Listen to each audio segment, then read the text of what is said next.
حسین کشتی نجات ہے. جب اسلام دور میں پھنسا تو اس نے بھی کشتی نجات کو ندا دی. عزیزان محترم، حسین بھی کشتی نجات ہے، اور ایک کشتی نجات حضرت نوح کے پاس بھی تھی. واہ، وہ بھی کوفہ سے چلی تھی. دامن وقت میں گنجائش نہیں ہے کہ اس کی تفصیل میں جاؤں. ہر جوڑا جتنے بھی زیرو تھے سب کا حضرت نوح نے اس کشتی میں بٹھایا. طوفان سے نجات ملی یا نہیں؟ حضرت نوح نے اس طوفان سے ان زیرو جتنے بھی جوڑے تھے سب کو نجات دی یا نہیں دی؟ تو پھر آپ سے کوئی پوچھے کہ نوح کی کشتی میں اور حسین کی کشتی نجات میں کیا فرق ہے تو آپ کیا کہیں گے؟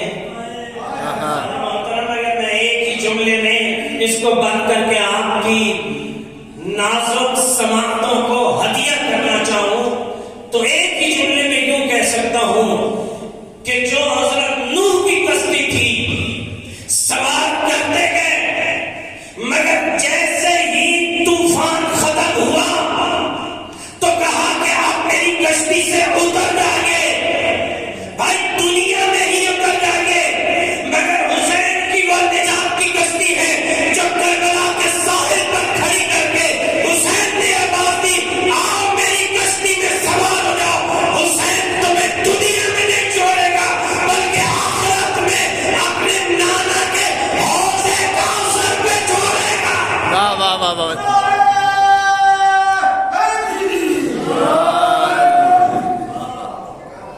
حسین کی کشتی دنیا میں چھوڑنے والی نہیں ہے، بلکہ اگر کوئی اس کشتی میں سوار ہو گیا تو وہ یہ فاصلہ طے کرتے کرتے کرتے حوض کوثر پر پہنچ جائے گا. اور حوض کوثر پر دعا مانگیں، جیسے آپ بی بی کی زیارت پڑھتے ہیں نا، بی بی کی زیارت میں ایک جملہ پڑھتے ہیں. ایک سلوات پہ جی محمد والے محمد اللہم صلی علی محمد وآل محمد وعجل ولی قلبہ. جی آپ سب جملہ پڑھتے ہیں. السلام علیکم عرف اللہ بیننا و بینکم فی الجنت معاشنا فی ضمرتکم وعودنا عود نبیکم سرکانا بکاس جدکم من ید علی ابن ابی طالب.